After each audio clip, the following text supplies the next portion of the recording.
Monday बात हुई थी मेरी उनके साथ। नहीं, ट्यूसडे को। खैर जाने दीजिए। ये बताइए कि नीरज गाडगे के साथ ऐसा कौन कर सकता है? कोई दुश्मन, कोई दोस्त, किसी पर शक है आपको? देखिए सर, मेरा उनके साथ प्रोफेशनल रिलेशन था। मैं आपको कैसे बता सकती हूँ कि उनका मर्डर कौन कर सकता है और कौन नहीं। ठीक है।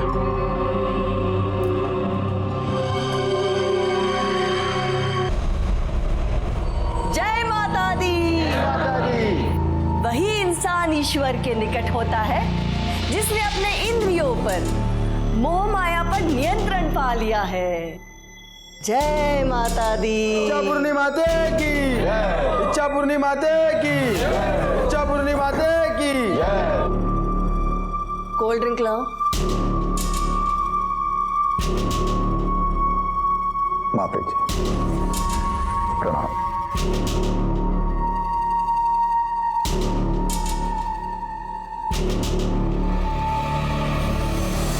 25 लाख है माता।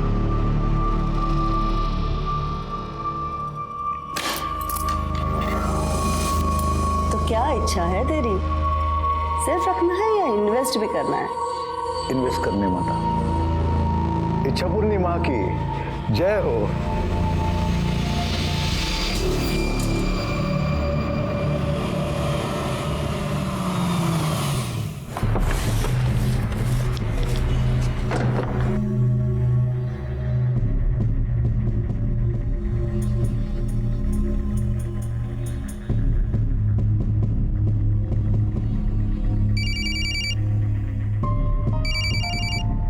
अरे किधर है रे तू?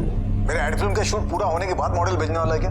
अभी तक एक भी एक्टर नहीं है लुक टेस्ट के लिए। I am sorry sir, I am really sorry sir. मैंने उसी के लिए फोन किया आपको। सर मैं एक ना मॉडल भेज रहा हूँ, आप सर उसका काम देखना सर। कमाल का काम किया, बहुत अच्छी मॉडल है सर, आप देखना उसे एक बार। वो पुराना माल मेरे को चिपका रहा है क्या? तेरे को बोला था ना मेरे को फ्रेश फेस चाहिए। सर फ्रेश फेस तो मिल जाएगा, परफॉर्मेंस का क्या? ठीक है चल भेज। या कम ऑन। हाँ नहीं अभी मॉडल शॉर्टलिस्ट नहीं हुई है, लेकिन आप ये वो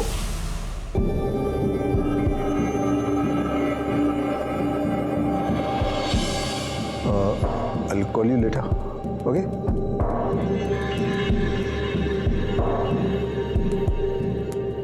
Hi, I'm Renal. Nilesh. How are you?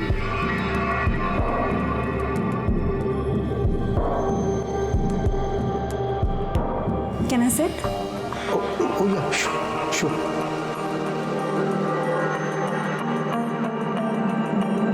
अरे वो राजेश ने बताया नहीं कि वो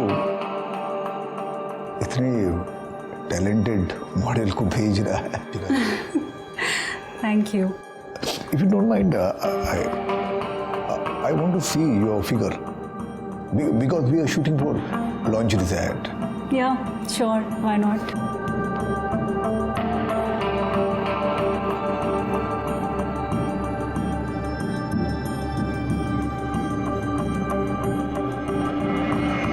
वाह, परफेक्ट। मुझे ऐसे ही फिगर चाहिए था।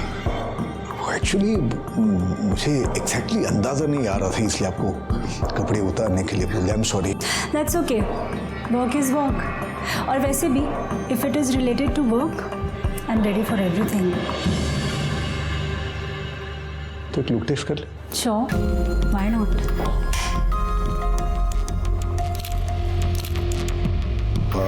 अब खड़ी हो जाओ। तो कुछ अलग तस्वीरें लेते हैं। ये थोड़ा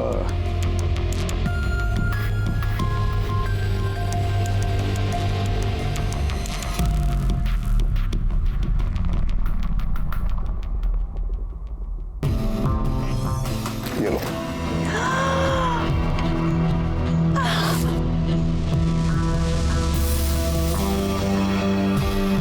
Oh wow, my God, that's my favorite perfume.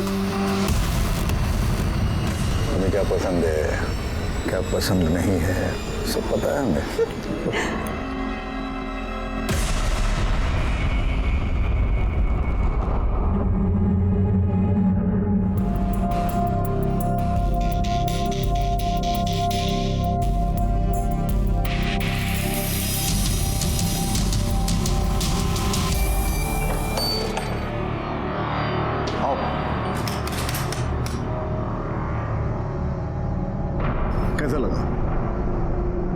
अच्छा है, पर तुम्हारा होता तो ज़्यादा अच्छा होता।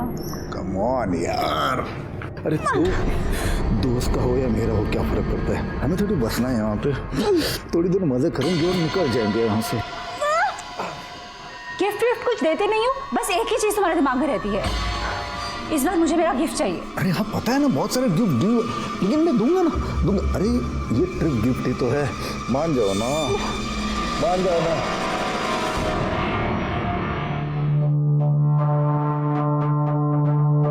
साला बहुत हो गया इस बड़ों का, फ्री में मजे चाहिए इसे, बस कुछ करो इसका। अरे आप टेंशन मत लो, मैं बात करता हूँ ना, मैं देखता हूँ उसे।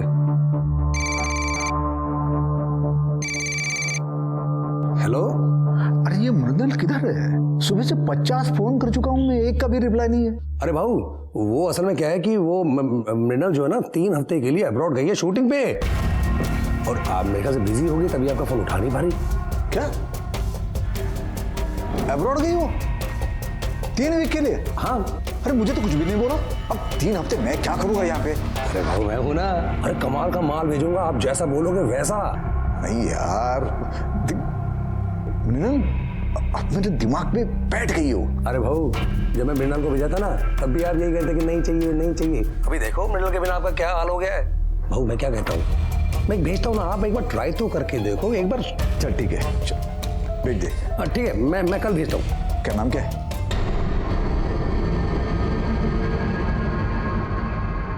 महक।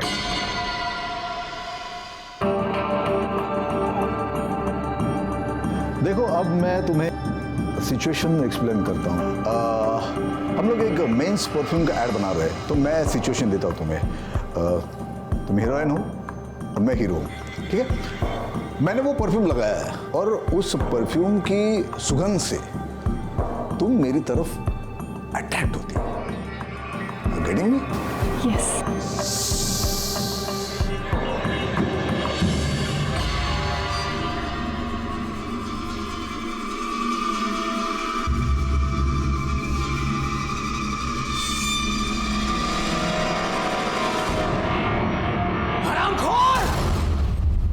आज मैं तुझे नहीं छोड़ूंगा। हमें बर्बाद करके लोगों के करियर बनाया है तू। आज मैं तुझे नहीं छोड़ूंगा, तुझे बचाने कोई नहीं आएगा। इस उम्र में ये सब करते हुए शर्म नहीं आती? शर्म नहीं आती? चिल्ला चिल्ला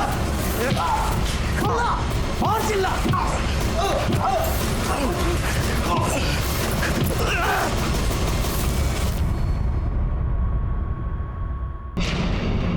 किसका झगड़ा हुआ आपके साथ?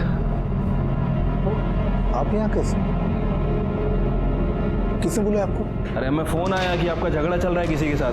नहीं सर, यहाँ पे सब ठीक है। यहाँ पे सब ठीक है तो फिर ये इतनी सारी चोटें कैसे लग गई हमको?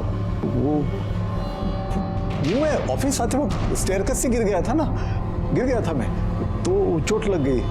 अब इसकी मैं आपके पास कंप्लेंट क्या करूं? कोई आपको गलत फोन कर दिया होगा, हाँ। सब ठीक है यहाँ पे? देखने से तो लग नहीं रहा कि सब ठीक है, फिर भी लगे कि कोई प्रॉब्लम है, किसी का झगड़ा हुआ है तो आइएगा कंप्लेंट करने। हाँ आराम कीजिए, चलो।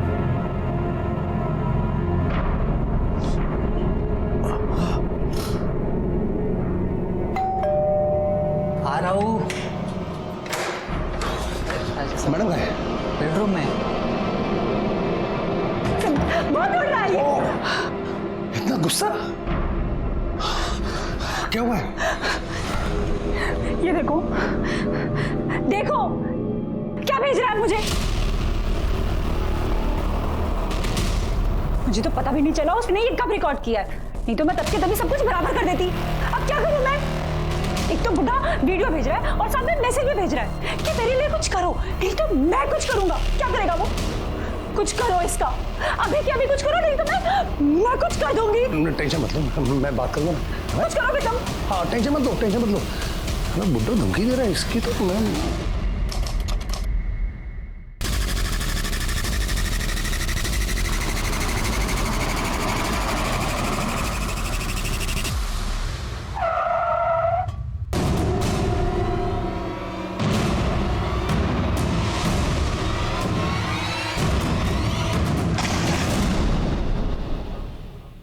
सर कल रात से मेरे पति घर पर नहीं आए सर। आपने चेक किया? हो सकता है अपने दोस्त के साथ ही कहीं गए हो। नहीं सर, मैंने उनके सभी दोस्तों को फ़ोन किया, वो किसी के साथ भी नहीं है। मेरे पति एक एड एजेंसी चलाते हैं, रोज़ 9 बजे तक घर पे आ जाते थे सर। मगर कल जब वो 11 बजे तक घर पे नहीं आए तो फिर मैंने उनको फ़ोन किया, उनका फ़ोन भी स्विच ऑफ आया सर। अभी भी मैंने फ़ोन किया तो स्विच ऑफ ही आ रहा है सर। फिर मैंने ड्राइवर को फ़ोन किया तो ड्राइवर ने मुझे कहा कि वो गांव जा रहा है। मतलब कल दोपहर को मोहिते रोड पर गाड़ी लगा के इनको चाबी दे के वो छुट्टी लेके चला गया सर। मतलब आपके हस्बैंड गायब हो गए उसी दिन से आपके ड्राइवर ने छुट्टी ली। आपके हस्बैंड का फोटो है आपके पास? हाँ हाँ है।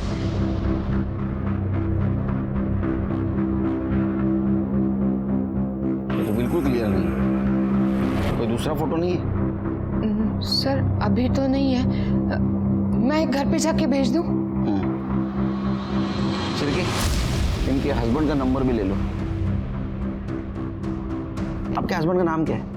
नीलेश घाड़गे। आपके फैमिली में कौन कौन रहता है? मेरा बेटा रोहन। क्या उम्र है उसकी? 26 साल। वो क्यों नहीं आया? वो सर उसको कुछ काम था इसके लिए। कमाल है, पिता की मिसिंग कंप्लेंट करने से भी ज्यादा जरूरी काम। ठीक, अब डिटेल्स बाहर दीजिए। शिरके, त्यांच्या ड्रायव्हरच्या आणि गाडीचे पण डिटेल्स घ्या। हो सर, क्या मैम?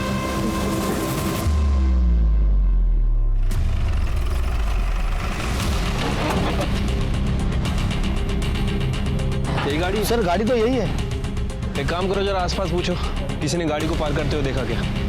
अरे भाई, ये गाड़ी किसने लगाई कुछ पता है?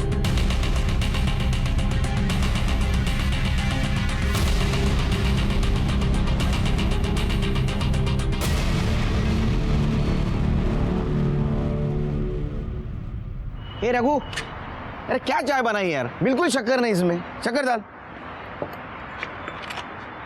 पता है ना तेरे को? और एक रघु, क्या कर रहा है? बस कर। अरे दे सर, ऑलरेडी चाय इतनी मीठी सर। अरे रघु बराबर चाय बना रहा है मेरे। सिरके, हम इतने कड़वे लोगों के बीच में रहते हैं ना, कुछ दिन के बाद हम भी वैसे बन जाएंगे, इसलिए मीठे की बहुत ज़रूरत है। सर, ये कोई रीज़न नहीं हुआ मीठा पीने का। अच्छा, ये नीलेश मिसिंग केस का क्या हुआ? सर, वो गाड़ी थी, वो वहीं पे कई दिनों से पार्क थी, लेकिन किसने पार्क की किसी को कुछ पता नहीं चला, और आसपास कोई सीसीटीवी कैमरा भी नहीं था, इसलिए अभी तक हमें भी कुछ पता नहीं चला। वैसे मैंने रत्ना से स्पेयर की लेके उस गाड़ी को फॉरेंसिक के लिए भेज दिया है। ये पब्लिक भी ना सब पुलिस पे डाल देती है। अब इतने दिनों से वहाँ गाड़ी पड़ी है, किसी को कुछ नहीं, कल एक्सीडेंट हो जाएगा, फिर पब्लिक हमारे पास आ जाएगी। नीलेश के ड्राइवर का क्या हुआ? सर, वो गाँव गया हुआ था, मैंने फ़ोन कर दिया, वापस आ रहा है। चिरके, ये रत्ना है ना, उसका फ़ोन मॉनिटर करो। अगर किडनैपिंग केस है तो उसको रैंसम कॉल जरूर आएगा। ठीक है सर, एक मिनट। रत्ना ने नीलेश घाड़गे की फ़ोटो भेजी है। सर, ये तो वही नीलेश है जिसके साथ ऑफिस में किसी ने मारपीट की थी, और ये उसके खिलाफ कंप्लेंट भी नहीं करना चाहता था। वो मैं ऑफिस आते वक्त स्टेयरकेस से गिर गया था ना, अब इसकी मैं आपके पास कंप्लेंट क्या करूं? मुझे इस केस में झगड़े का और बदले का एंगल ज़्यादा लग रहा है। चलो पता करते हैं, ऐसी क्या वजह थी कि नीलेश ने मार खाने के बाद भी जिसने उसे मारा उसके खिलाफ पुलिस पे कंप्लेंट नहीं की?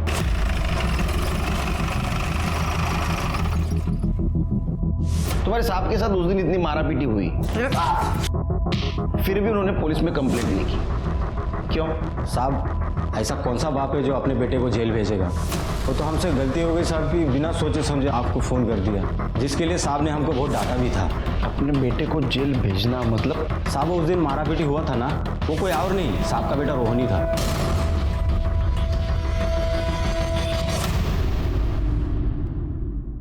हाँ सर, मारपीट तो की थी, क्योंकि बाबा ने हमें कहीं का नहीं छोड़ा था, जीना मुश्किल कर दिया था हमारा। किस सेंस में जीना हराम कर रखा था? सर, मेरे बाबा ठीक से घर का खर्चा भी नहीं देते, जब देखो तब कहते हैं कि जेब खाली है, घटिया से घटिया एड फिल्म बनाते हैं और सारा पैसा उन लड़कियों पर उड़ाते हैं। मेरी आई को भी बहुत परेशान किया है सर, बहुत रुलाया है उसको। सर, मैंने आज तक बर्दाश्त किया, लेकिन अब बात बर्दाश्त के ऊपर चली गई है। सर, मैंने खुद अपनी आंखों से उन्हें देखा है, लड़कियों के साथ घूमते हुए, उनको गिफ्ट बांटते हुए, और फिर मुझे लगा कि अब तो उन्हें सबक सिखाना ही चाहिए। इसलिए तूने उनको सबक सिखाया। तो सुधर गए सबक सिखाने के बाद? नहीं, फिर तूने सोचा इनको आखिरी सबक सिखा देते, उनको गायब किया। अब ये बता, वो जिंदा है या मार दिया? मार दिया? ये क्या कह रहे हैं सर आप? वो मेरे बाबा हैं, मैं भला उनको क्यों गायब करूंगा? और सर मैं उनको क्यों मारूंगा? तेरे सफेद झूठ बोल रहा है। मैंने खुद देखा है किस तरह से नीलेश जी को तूने घाव दिए। यहाँ पे सब ठीक है यहाँ पे। एक बात बता, तू सगा बेटा है या सौतेला?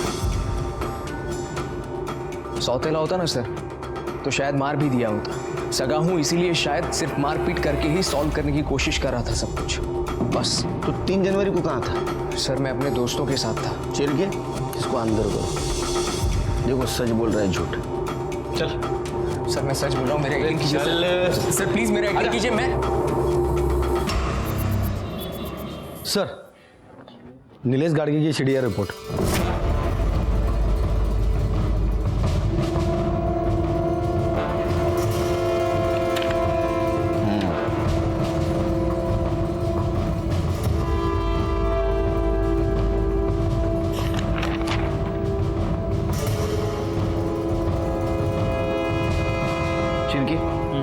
ये वो 3 नंबर है जिसमें 3 हफ्तों से लगातार नीलेश टच में था।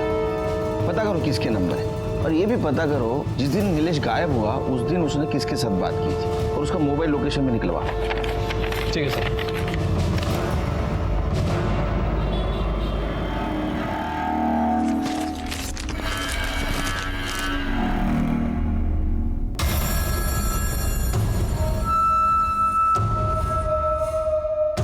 राजेश, राजेश, क्या हुआ? जल्दी आओ, ये देखो, ये पढ़ो इसे।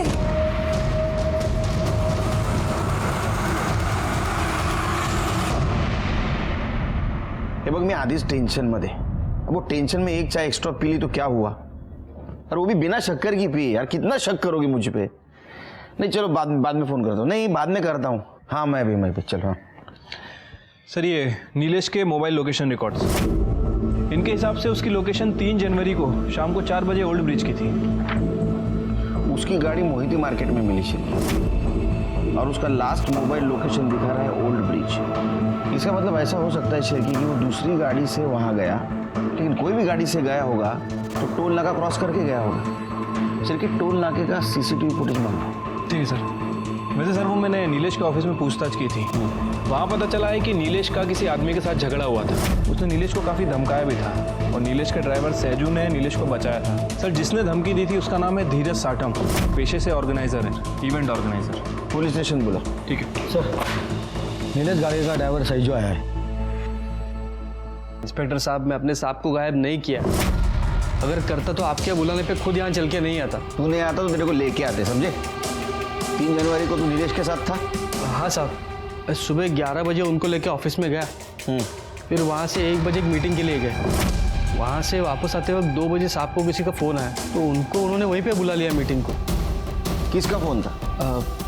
मालूम नहीं साहब, लेकिन साहब मेरे को बोले कि वो मोहिती लेन में मार्केट के पास गाड़ी पार्क कर दूँ और चाबी उनको आके दे दूँ और फिर मैं गाँव चले जाऊँ। वो गाँव जाने का छुट्टी बोला था उनको। उसके बाद में नीलेश से मिला तू? हाँ मतलब मिला नहीं, देखा था साहब मैंने उनको। वो मैं आगे रिक्शा के लिए रुका था तो साहब मुस्कुराते हुए किसी के गाड़ी में बैठे और आगे निकल गए। उन्हें देखोगे तो पहचानोगे? पक्का नहीं बोल सकता साहब, एक कांच पे वो सनशेड लगाया था, सिर्फ साहब को देखा, बाकी लोग को देख नहीं पाया। गाड़ी निकल चुकी थी। 6 महीने से इधर तेरे पीछे भाग रहा हूँ। हाँ मेरे 2.5 करोड़ रुपए मुझे दे, वरना है ना तेरे पहुंच से भी ऊपर पहुंचा दूंगा, समझा ना? छोड़ दे। चले चल निक। 15 दिन की मोहलत देता हूँ तुझे, वरना समझ ले मैं क्या कर सकता हूँ। चल निकल चल। लेकिन साहब शांत स्वभाव के आदमी है, वो फिर भी उससे प्यार से ही बात कर रहे थे। धीरज के अलावा और किसी के साथ झगड़ा था? झगड़ा तो नहीं साहब, लेकिन इसके साथ मतलब उनका मचमच चल रहा था। किसके साथ? वो इच्छा पूर्णिमा के साथ। क्या झगड़ा था? शायद पैसों को लेके कुछ था साहब। 2 जनवरी को रात 9 बजे साहब आश्रम में थे। मैं बाहर उनका इंतजार कर रहा था, इतने में अंदर से झगड़े की आवाज़ आई। देख, मेरे सारे पैसे मुझे वापस चाहिए, और अगर मेरे साथ शांति करने की कोशिश की ना तो सारी दुनिया को बता दूंगा कैसी इच्छा पूर्णिमा है तू, और तेरे सारे काले धंधे में सारे लोगों के साथ। अपने औकात में रह, समझा? पता है ना किसके साथ बात कर रहा है तू? मेरी पहुंच ऊपर तक है, सिर्फ 2 मिनट लगेंगे तुझे खत्म करने के लिए। सुन, इसे यहाँ से बाहर फेंक दे, और दोबारा आश्रम के आसपास भी दिखा ना तो हाथ पैर तोड़ देना इसके। ले जाओ इसे। ये ठीक नहीं किया तूने, मैं देख लूंगा, मैं सबको देख लूंगा। ठीक है, तुम जा सकते हो, जब तक केस चल रहा है शहर से बाहर नहीं जाने का। हाँ सर। शिरके, ये नीलेश की गाड़ी हमें मोहिते मार्केट में मिली। उसके मोबाइल का लास्ट लोकेशन ओल्ड ब्रिज था, और इस सेजू के कहने के मुताबिक वाइट कलर की है सर। एक काम करो, मोहिते मार्केट से लेके ओल्ड ब्रिज तक का सारा सीसीटीवी फुटेज निकालो, देखो उसमें गाड़ी मिलती है क्या। ठीक है सर। उससे पहले मेरी इच्छा हो रही है इच्छा पूर्णिमा से मिलने की।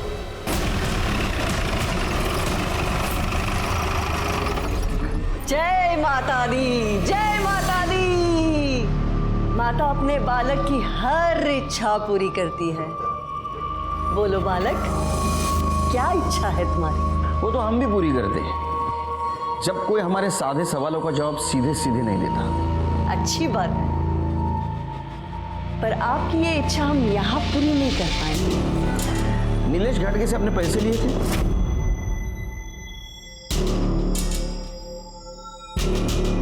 पैसे नहीं, दान दिए थे उसने इस आश्रम के लिए। दान दिया था तो फिर वापस क्यों मांग रहा था? ये हम नहीं जानते, लेकिन एक बात हम जानते हैं, जब उसने हमसे अभद्र भाषा में बात की थी तब हमने उसे उठवाकर बाहर फिकवा दिया था। तो फिर 3 जनवरी को जब वो गायब हुआ, आपने फोन क्यों किया उसको? हम तो माँ है ना सबके, और माँ अपने बच्चों से ज्यादा रूठ कर नहीं रह सकती। माँ का दिल तो मोम का होता है, इसीलिए हमने सोचा हमारा बालक कहीं कष्ट में तो नहीं है, शायद उसे दान के पैसे की जरूरत होगी, इसीलिए हमने सोचा हम दे देते हैं उसे दान। हमने तो उसे फोन भी किया, लेकिन हमारा फोन उठाने से पहले उसने काट दिया। कहीं ऐसा तो नहीं माँ ने अपने बालक को अपने पल्लू में छिपा के रखा है? चिरके, आश्रमाची जड़ दिया। आपके पास सर्च वारंट है? तो आप अध्यात्म के साथ साथ कानून की भी जानकारी रखते हैं? सिर्फ जानकारी नहीं, पहुंच भी रखते हैं, और माँ के दिल को बहुत ठेस पहुंचेगी अगर उसके कारण तुम्हारी नौकरी चली गई तो बालक, ज्यादा उद्यम मत मचाओ, थोड़ा संभल जाओ। नौकरी मेरी मजबूरी नहीं, मेरा फर्ज है। फिर से आऊंगा प्रूफ के साथ, और उस वक्त मेरी इच्छा पूरी करके जाऊंगा। चला शिरके, इच्छा पूर्णिमा। शिरके, जितने जल्दी हो सके उतने जल्दी आश्रम का सर्च वारंट निकलवाओ। ये जगन माता है ना, ये इंटरेस्टिंग कैरेक्टर ही नहीं, स्ट्रॉन्ग सस्पेक्ट भी है। आपको लगता है कि पैसों के लिए वो नीलेश को मरवा सकती है? अरे शिरके, जो इंसान पैसों के लिए भगवान का दुकान लगा सकता है ना, वो कुछ भी कर सकता है। लेकिन ये केस किडनैपिंग का नहीं लगता। अगर ये केस किडनैपिंग का होता तो अब तक जरूर रैंसम कॉल आता। सर, रोहन की mobile location details. Sir, details के हिसाब से तो 3 जनवरी की शाम 4 बजे से 9 बजे तक वो मॉल में ही था। मॉल का सीसीटीवी फुटेज चेक किया? हाँ सर, मैंने चेक किया था, वो उस दिन उधर ही था। ठीक है, जाओ। लेकिन शिरके, इसे ये तो साबित नहीं होता कि नीलेश को उसने गायब किया है। ऐसा हो सकता है कि उसने किसी से उसको गायब करवाया हो। कुछ दिन उसके ऊपर ध्यान रखो। ठीक है सर। सर, धीरज सट्टम आ गया। सर, मैं उसे क्यों मारूंगा? इवेंट कंपनी के नाम से वो सिर्फ मुझे क्लाइंट लाके देता था। शूट, वो क्वालिटी डिलीवरी, ये सब मेहनत मेरी थी। क्लाइंट को करोड़ों का बजट देता था और मुझे आधे में निपटाता था। सर इस बार तो उसने मुझे आधे पैसे भी नहीं दिए। सर वो मुझे देने के लिए उसके पास पैसे नहीं थे, लेकिन लड़केबाजी में उड़ाने के लिए उसके पास पैसे थे। मतलब तुम्हें सिर्फ पैसा कमाना था और तुम्हें पता था कि उसके पास पैसा है लेकिन वो नहीं दे रहा है, इसलिए तुमने उसे किडनैप कर दिया। फिर भी उसने पैसे देने से मना किया, इसलिए शायद तुमने उसे मार दिया। सर मैं उसे किडनैप करने से या मारने से उल्टा फंस जाऊंगा। मार्केट में 2.5 करोड़ रुपए भरने हैं सर मुझे, और अगर सर मैंने उसे किडनैप किया होता तो उसके फैमिली को मैंने फ़ोन किया होता पैसे के लिए। क्यों? तुम्हें किसी ने बताया नहीं? उसको रैंसम कॉल नहीं आया? सर मुझे लगा आपने मुझे यहाँ बुलाया तो अब तक नहीं होगा। ठीक है, जाओ। नीलेश के कार से फॉरेंसिक रिपोर्ट में कुछ नहीं मिला। नीलेश का बेटा रोहन, इच्छा पूर्णिमा और धीरज साटम, ये सब इस केस के सस्पेक्ट थे। उनका मोटिव समझ में आ रहा था, लेकिन उनके खिलाफ हमारे पास कोई ठोस सबूत नहीं था। ये केस किडनैपिंग का नहीं है, ये भी समझ में आ रहा था, क्योंकि सज्जू ने नीलेश को गाड़ी में हंसते हुए बैठते हुए देखा था। इसका मतलब वो उसके जान पहचान वाले थे और कोई रैंसम कॉल भी नहीं आया था। मतलब ये केस किडनैपिंग और मर्डर, इससे भी कुछ अलग मामला था। इस केस के बारे में आश्रम से कुछ क्लू मिलने की उम्मीद थी, लेकिन कोर्ट ने आश्रम के सर्च वारंट की अर्जी खारिज कर दी। लेकिन अभी भी सवाल ये था कि ये नीलेश गया किसके साथ, क्यों गया और उसका क्या हुआ। ये सब हमारे दिमाग में चल रहा था। ऐसे में इस केस की एक ओपनिंग हमें मिली। सर टोल नाके का सीसीटीवी फुटेज चेक किया सर, वहाँ ठीक वैसे ही कार पास होती दिख रही है जैसा हमें सैजू ने डिस्क्राइब किया था, और ठीक उसी समय क्रॉस हो रही है जब नीलेश का फ़ोन स्विच ऑफ हुआ था। गाड़ी के अंदर कौन कौन बैठा था? नहीं सर, किसी का फेस साफ साफ नहीं दिख रहा है। सर ओल्ड ब्रिज के आगे नदी किनारे एक लाश मिली है।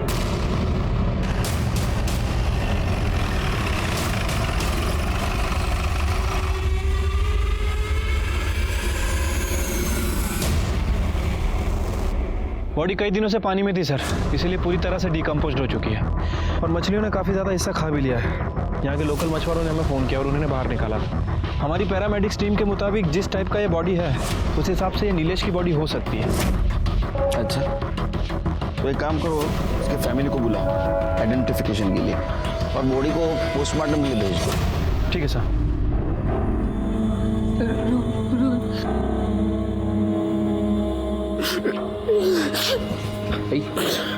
आई शांत हो। ये कुछ सामान मिला है।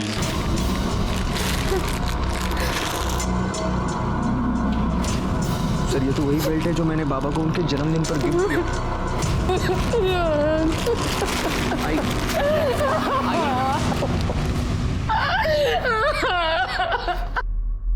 शिरके, ये बेल्ट और चेन की पहचान से ये नहीं साबित होता कि ये बॉडी नीलेश की है। ये बॉडी का और रोहन का डीएनए मैच करा। ठीक है सर। सर नीलेश के कॉल रिकॉर्ड में जो 3 नंबर मिले थे उनमें से 1 नंबर धीरज का है, बाकी के 2 नंबर किसी राजेश पाटिल और रति शिंदे के नाम रजिस्टर्ड है। इन दोनों के साथ नीलेश लगातार टच में था, लेकिन रति शिंदे के साथ पिछले 1 महीने से उसका कम्युनिकेशन बंद है, और राजेश पाटिल के साथ 3 जनवरी को उसने आखिरी बार बात की थी। दोनों को पुलिस स्टेशन बुला। सर मैंने दोनों का फ़ोन ट्राई किया, लेकिन दोनों का ही फ़ोन बंद है 3 जनवरी के बाद। कितने तारीख से? 3 तारीख से। 3 जनवरी? जी सर। मतलब जिस दिन नीलेश गायब हुआ? हाँ सर। एक और इंटरेस्टिंग बात, नीलेश का फ़ोन बंद होने से पहले उसके फ़ोन पर किसी यास्मीन का कॉल आया था। ये यास्मीन यही नया नगर में ब्यूटी पार्लर चलाती है। और ये राजेश पाटिल और रति? सर ये राजेश सतारा का रहने वाला है और रति संगमवाड़ी में रहती है। तुम एक काम करो शिरके, तुम यास्मीन के पार्लर जाओ, मैं रति से जाके मिलता हूँ। तुम्हारी रति मैडम है क्या घर में? रति मैडम? जी आप मृणाल मैडम की बात कर रहे हैं? मृणाल? जी रति मैडम ही मृणाल मैडम है। उन्होंने वो मॉडलिंग के चक्कर में अपना नाम मृणाल कर दिया है कि घर में? जी अभी तो वो घर में नहीं है, 5 दिन पहले ही निकल चुके हैं यहाँ से। बोल के गई थी कि किसी शूटिंग पे जा रही हूँ। अकेली गई है? नहीं साहब, वो राजेश पाटिल साहब भी थे ना साथ में। राजेश पाटिल? वो भी मॉडलिंग करते? नहीं साहब, वो तो पिछले कुछ दिनों से यही रहते हैं मैडम के साथ। रिलेटिव है? नहीं साहब, दरअसल बात यह है कि वो कुछ अलग टाइप के फ्रेंड है। राजेश साहब का अपना भी काम धाम चलता है, वो नेता वेता लोग के साथ भी, और मैडम का पूरा काम वही देखते हैं।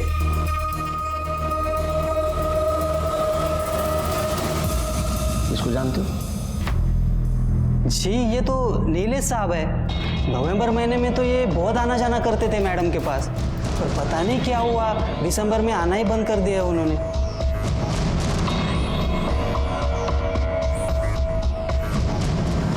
तुम्हारा नंबर दे दो। मेरा नंबर?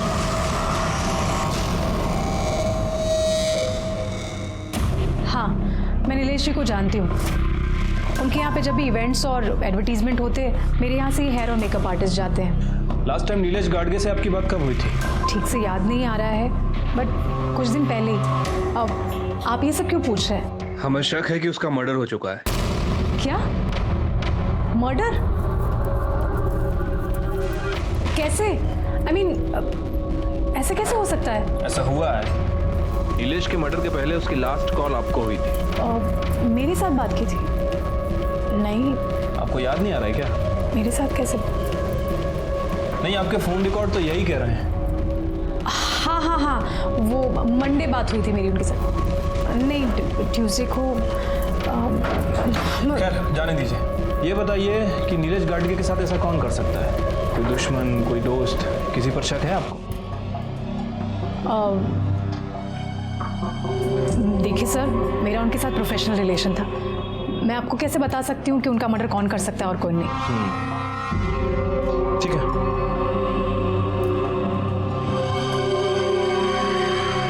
अच्छा, यास्मीन ने कुछ बताया? हाँ सर, ये यास्मीन कह रही है कि इसके साथ नीलेश का प्रोफेशनल रिलेशन था। वैसे काफ़ी ओवर एक्टिंग कर रही है सर ये।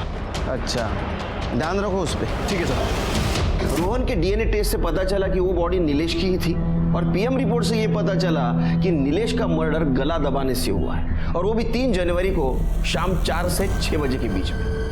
यानी ऐसा हो सकता है कि उसको ओल्ड ब्रिज पे मारा गया, बाद में पानी में फेंका और बॉडी बहते बहते दूर चली गई। लेकिन सवाल ये अभी भी था कि क्यों और किस लिए। ऐसे में हमें और एक इन्फॉर्मेशन मिली कि राजेश के क्रेडिट कार्ड से गोवा के लिए 2 फ्लाइट की टिकट बुक की गई है, राजेश पाटिल और रतीश शिंदे के नाम से। हमने तुरंत गोवा पुलिस को इन्फॉर्म कर दिया और उन्हें कहा कि जैसे ये दिखाई दे हमें इन्फॉर्म कर। अरे यार, मुझे किसी को अर्जेंट कॉल करना है। इतने दिनों से यहाँ गोवा में ही पड़े हुए। दो, मुझे ऑन करने दो। मैडम, आपका ये अर्जेंट कॉल हमें फंसा देगा। मैं आपके हाथ जोड़ता हूँ, 2-4 दिन शांत रहिए। मैडम, आपके लिए मैं कितना कुछ कर रहा हूँ और आप ब्लडी हेल। सर, ये राजेश पाटिल का कॉल रिकॉर्ड से। इनके हिसाब से उसने आखिरी बार बात किसी चंदू मोरे से की थी। ये चंदू मोरे एक्स मिलिट्री मैन है सर, और 3 जनवरी को इन दोनों के बीच 1-2 नहीं बल्कि 15 से 20 कॉल एक्सचेंज हुई थी। फिर ये लगता है केस सॉल्व हो रहा है। एक काम करो, ये चंदू कहाँ मिलेगा देखो, और 3 जनवरी को उसका मोबाइल लोकेशन निकलवा। ठीक है सर।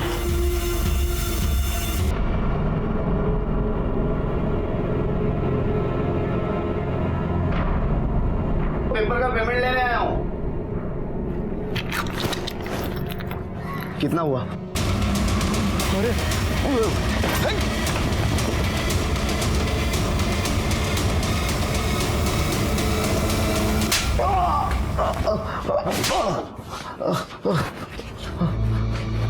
अरे चंदू, कैसा है तू? हाँ, चल सच सच बता। अभी ये हमारा शिरके है ना, बहुत मारता है। बता साहब, मी तुम्हाला आधीच सांगितलंय साहेब, मैंने कुछ नहीं किया, और 3 जनवरी को मैं पुणे में भी नहीं था। तू पुणे में नहीं था? नहीं। तेरा मोबाइल घूम रहा था पुणे में? हाँ, कैसे? पहले खड़की मार्केट गया, बाद में ओल्ड ब्रिज गया। तेरा दाखो, ये देख तेरे मोबाइल डिटेल्स। हाँ साहब, वो राजेश मुझे बोला था कि उसकी गाड़ी लेके नीलेश को मार्केट से पिकअप करना है और उसे वो ओल्ड ब्रिज के पास छोड़ना है। गाड़ी में कौन कौन था? धीरज था। धीरज साठम? हाँ, तो वो तो एक नाम हुआ। और वो धीरज का असिस्टेंट था महेश, और एक लड़की थी जीनत। जो तुमने नीलेश को मार्केट से उठाया, उसके बाद क्या हुआ? उसके बाद सर, सीन समझ में आ गया। अभी हम 1 शॉट करेंगे। हाँ। मुझे 1 टेक चाहिए। हाँ। Mood, rolling and action. मुझे लगा कोई फिल्म की शूटिंग चल रही है, फिर थोड़ी देर बाद महेश ने मुझे गाड़ी रोकने के लिए कहा, मैंने रोक दी। अभी आप थोड़ी देर के लिए उतर जाओ, और दादा आप भी, मुझे इनके कुछ क्लोजअप शॉट लेने हैं तो मैं ले लेता हूँ अभी। फिर मैं और जीनत गाड़ी के बाहर पास में ही खड़े थे, वो तीनों ही अंदर थे साहब। मैं जीनत को ही देख रहा था, उसे किसी का फोन आया था और वो नंबर दे रही थी उसे। फिर धीरज बोला अंदर आओ बैठ जाओ, हो गया। फिर मैं और जीनत अंदर गए, मेरे बाजू वाले सीट में जीनत बैठी थी, हम लोग वहाँ से निकल गए। हाँ थोड़ी देर आगे जाने के बाद मुझे हल्का होना था, इसीलिए मैंने गाड़ी रोकी और थोड़ा दूर जाके आया मैं। वापस आकर देखा तो पर किया क्या तुम दोनों ने? अरे पहली बार शूट पे आई है कि तू? नीचे सीन चालू है, बाकी सब ठीक है। फिर झूठ मत बोलो, मैंने देखा है तुम दोनों को। अरे मैडम समझो बात को, नीचे शूट चालू है, दूसरा यूनिट काम कर रहा है। नीलेश साहब कहाँ गए? अरे उनका पानी में गिरने का शॉट था ना यार, वही चल रहा है। और तुम दोनों टेंशन मत लो यार, नीचे दूसरा यूनिट है, उनको निकाल लेगा पानी में से। अरे यार चलो चलो यार, चंदू बहुत देर लो। चलो मैडम चलो।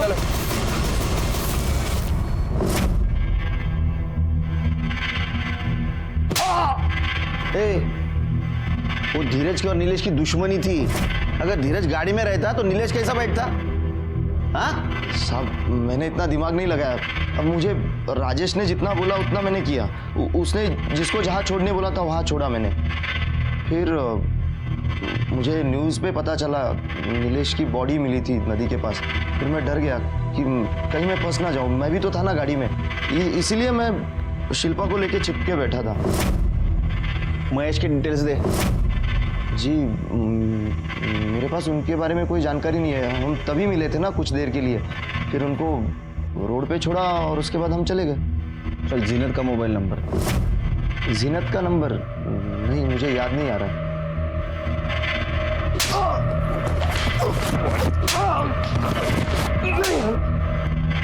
आया क्या कुछ याद? सांग। सर नीलेश सर के साथ उस दिन मैं भी थी गाड़ी में। मुझे कहा गया था कि ऑडिशन चल रहे हैं यहाँ पे।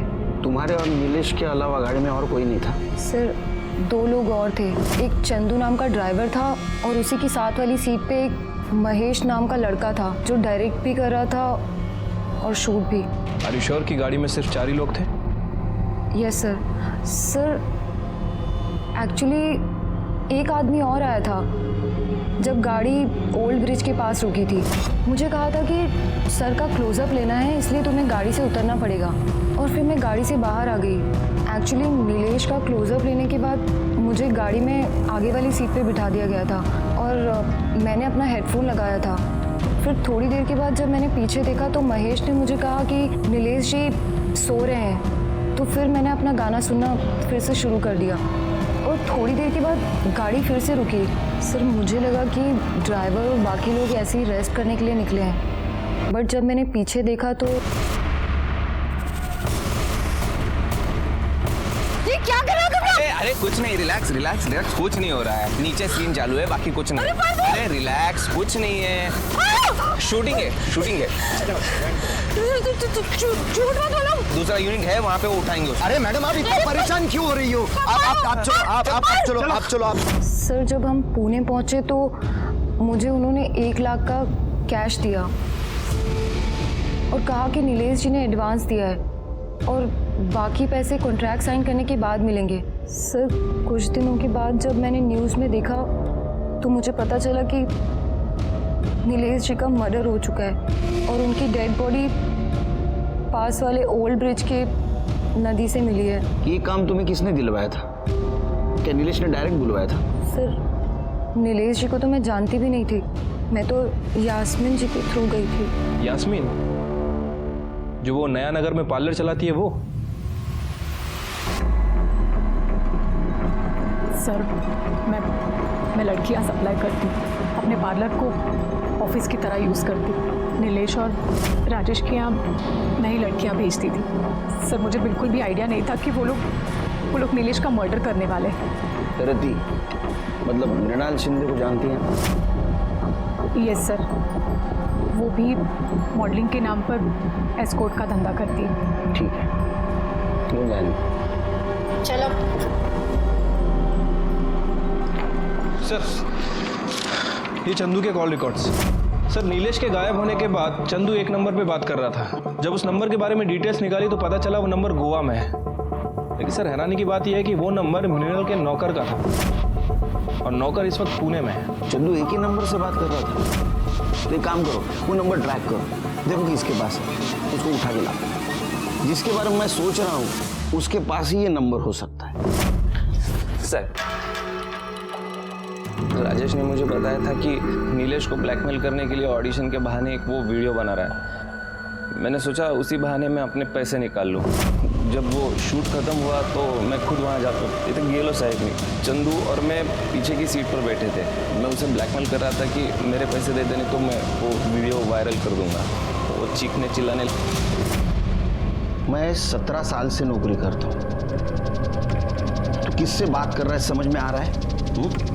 मुंह बंद करने से किसी की मौत नहीं होती, दम घुटने से होती है। इसका मतलब नीलेश मरा नहीं, मारा गया। और ऐसा कैसे रे? तू सही जगह सही टाइम पे पहुंचा। तू क्या अंतर्यामी है? धीरज बाबा? हाँ सर,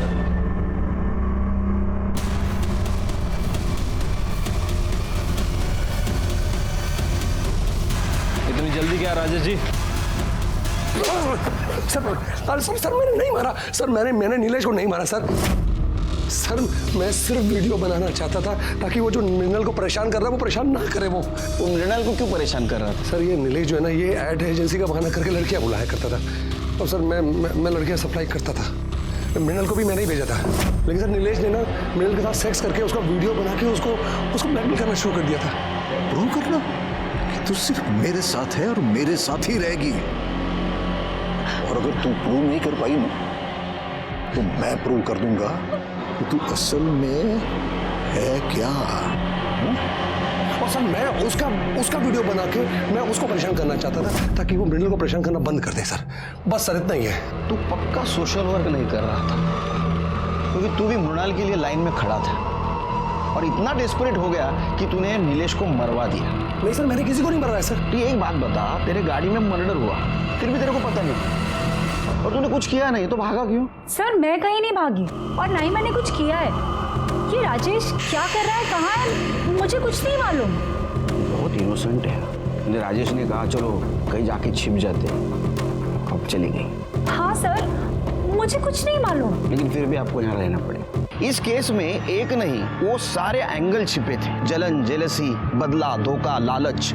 नीलेश के अय्याश बिहेवियर ने उसको गुनाह की दस्तक जरूर दी थी। उसने उसे सुना लेकिन उसे बढ़ावा दिया और इसका नतीजा ये हुआ कि उसको अपनी जान देनी पड़ी।